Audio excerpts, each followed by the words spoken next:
یہ بات ہے قرآن کی، یہ بات ہے اس انسان کی جس نے رسول اللہ کا دل توڑ کر رکھ دیا۔ اب کوئی نہیں اس کا نام لینے والا۔ یہ بات ہے ابو لہب کی، سورہ کوثر کی۔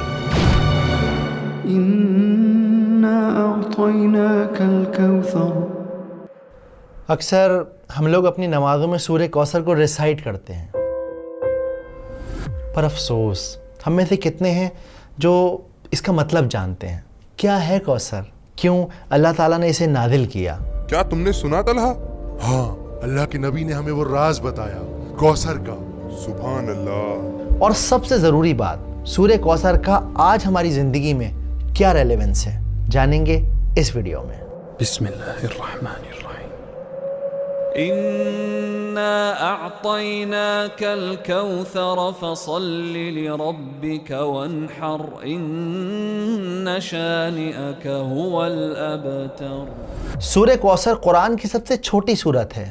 قرآن کی بہت ساری خوبصورت باتوں میں سے خوبصورت بات یہ ہے کہ ہر آیت کے پیچھے، ہر سورت کے نازل ہونے کے پیچھے ایک کہانی ہے، ایک سچی کہانی، اور ایسا ہی ایک دل دہلا دینے والا، دل کو چیر کر رکھ دینے والا واقعہ ہے سورہ کوثر کے نازل ہونے کے پیچھے۔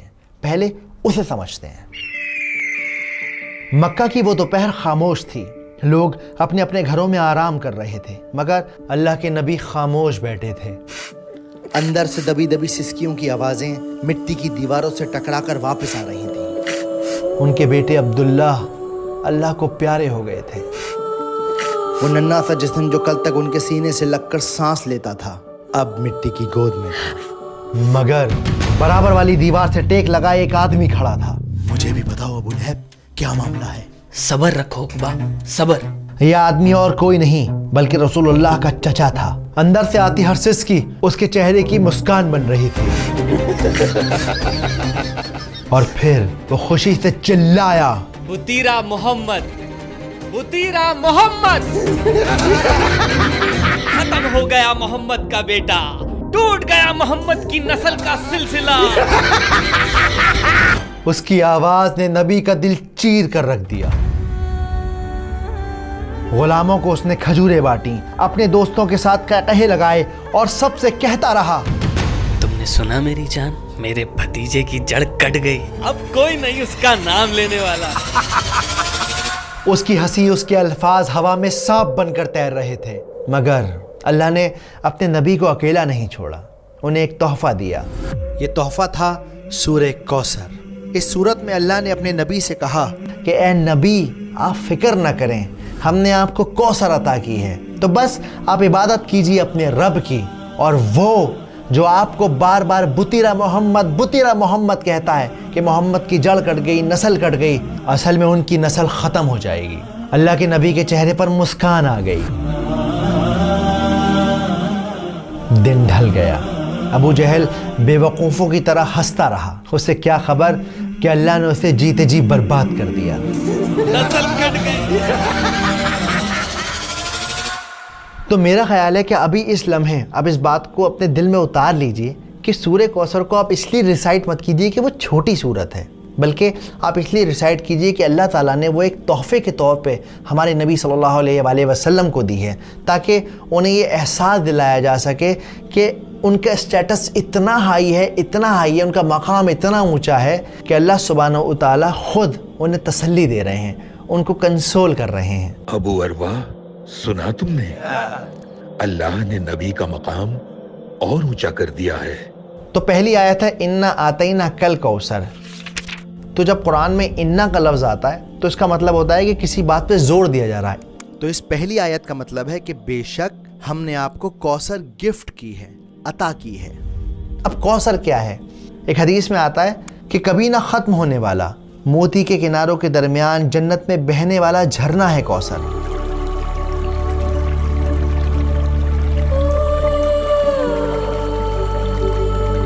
جس کا پانی برف سے ٹھنڈا ہے، جس کا پانی شہد سے میٹھا ہے، اور جس کا پانی دودھ سے زیادہ سفید ہے، وہ ہے کوثر۔ اب یہاں پر آتینا کا جو لفظ ہے اس کا مطلب ہوتا ہے تحفہ دینا، گفٹ دینا۔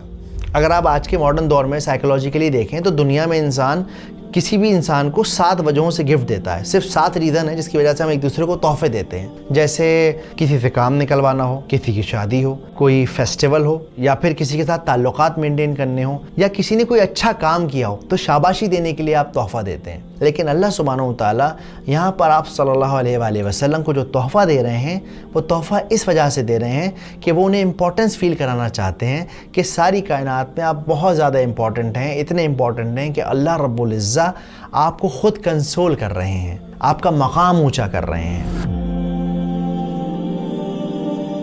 کوثر جنت کا جھرنا تو ہے, اس کے علاوہ اور کیا تحفے دیے ہیں اللہ نے؟ اللہ سبحانہ و تعالیٰ نے ہمارے نبی کو قرآن دیا ہے جو ہمیشہ رہنے والا ہے اور آج بھی ہمارے ساتھ اور ہمیشہ رہے گا.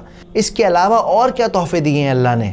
اور سب سے بڑا تحفہ یہ ہے اللہ نے اپنے نبی کا نام تا قیامت زندہ رکھا ہے, اپنے نام کے ساتھ جوڑ دیا ہے نبی کا نام. واقعی سبحان اللہ. اس کے علاوہ انہیں بیٹیاں دی ہیں. بار بار ابو لہب کہہ رہا تھا کہ بتیرا محمد, بتیرا محمد, کوئی لڑکا نہیں ہے ان کا, کیا نام چلے گا ان کا. لیکن آپ دیکھیں آج بھی ہم اپنی بچیوں کے نام آپ صلی اللہ علیہ وسلم کی بیٹیوں کے نام پر رکھتے ہیں, آج بھی انہیں یاد کرتے ہیں. رقیہ, فاطمہ. اس کے علاوہ اللہ سبحانہ و تعالیٰ نے آپ صلی اللہ علیہ وسلم کو صحابیوں کو تحفہ دیا جو ان کے ساتھ کھڑے تھے, جنہوں نے اپنے جسموں پہ چوٹ کھائیں صرف اس لیے کیونکہ اسلام حق کی راہ تھی, کیونکہ نبی کا پیغام تھا. تو انا اعطیناک الکوثر. اگلی آیت فصلی لربک وانحر. تو اب جب ہم نے آپ کو تحفہ دے دیا ہے تو آپ کو کیا کرنا چاہیے؟ آپ کو چاہیے کہ اپنے رب کی عبادت کریں اور قربانی کریں. دیکھو جنرلی دنیا میں 2 طرح کی عبادتیں ہوتی ہیں, ایک ہوتی ہے پرائیویٹ عبادت, ایک ہوتی ہے پبلک عبادت. پرائیویٹ عبادت کیا ہے؟ نماز پڑھنا, تہجد پڑھنا. پبلک عبادت کیا ہے؟ قربانی کرنا, اس کا گوشت لوگوں میں بانٹنا, لوگوں کی مدد کرنا. تو اللہ سبحانہ و تعالیٰ اس آیت کے اندر ان دونوں عبادتوں کا ذکر کر رہے ہیں. اب یہاں پر یہ جو ونحر کا لفظ ہے اس کا مطلب ہوتا ہے قربانی دینا. اسی لیے عید الاضحیٰ کے دن کو یعنی کہ بقرعید کے دن کو یوم النحر بھی کہا جاتا ہے, یعنی قربانی کا دن. تو فصلی لربک وانحر, عبادت کیجئے اور قربانی کیجئے. اور تیسری آیت ہے ان شانیک هو الابتر. اسکالر کہتے ہیں کہ جو شانیہ کا جو لفظ ہے, شانیہ اس کا مطلب ہوتا ہے دشمنی, لیکن ایسی دشمنی کہ انسان اس کے اندر اپنی عقل کھو دے, اس کا دماغ کام کرنا بند کر جائے. اب آپ نوٹ کریے اللہ کے رسول کے گھر میں ایک انتقال ہو گیا ہے, لیکن یہ ابو لہب یہ مذاق اڑا رہا ہے, مٹھائیاں بانٹ رہا ہے, اس کی عقل نے کام کرنا بالکل بند کر دیا. ایک انسان کی جو بیسک ہیومینٹی ہوتی ہے وہ اس کی عقل کام نہیں کر رہی. اس کی آج کے دور میں مثال ہے جو اسرائیل کر رہا ہے, چھوٹے چھوٹے بچوں کو مارنا, بوڑھوں کو مارنا, لوگ کھانا لینے آ رہے ہیں انہیں ختم کر دینا. تو یہ شانیہ والی نفرت ہے, ایسی نفرت ہے جس میں انسان کا دماغ کام نہیں کرتا, وہ اپنے غرور, اپنے جنون, اپنے ایگو میں رہتا ہے. تو اللہ تعالیٰ کیا کہتے ہیں؟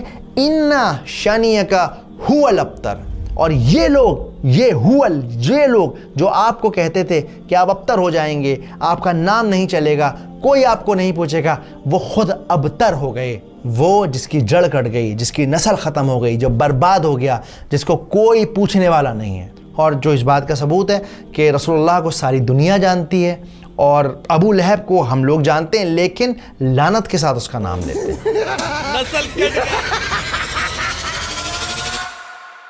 لیکن آج اس صورت کا ہماری زندگی میں کیا ریلیونس ہے؟ کیسے ہم اس صورت کو اپنی زندگی میں اتار سکتے ہیں؟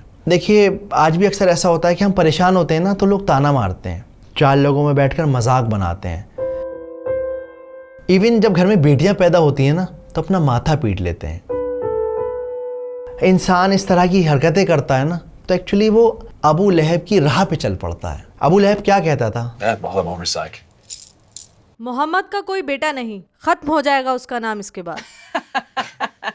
اس کی سوچ یہ تھی کہ انسان کی جو نسل ہے وہ صرف اور صرف لڑکے سے چلتی ہے. ہمارے معاشرے میں آج کتنے ایسے لوگ ہیں جو اس طرح کی باتیں سوچتے ہیں, بیٹیوں کو بوجھ سمجھتے ہیں, لڑکوں سے اپنے خاندان اور نسل کو چلانے کی کوشش کرتے ہیں. انہیں لگتا ہے میرا خاندان تو جب ہی چلے گا جب میرے گھر میں لڑکا پیدا ہو جائے گا, چاہے اس خاندان کو محلے کے باہر کوئی جانتا نہ ہو, شہر کے باہر کسی کو پتہ بھی نہ ہو اس خاندان کے بارے میں, لیکن چاہیے صاحب لڑکا ہی لڑکا. جیسے اللہ سبحانہ و تعالیٰ نے صرف اور صرف 3 آیتوں میں اپنے نبی کو تسلی دے دی. اب آپ جزاکم اللہ خیر, السلام علیکم. إنا أعطيناك الكوثر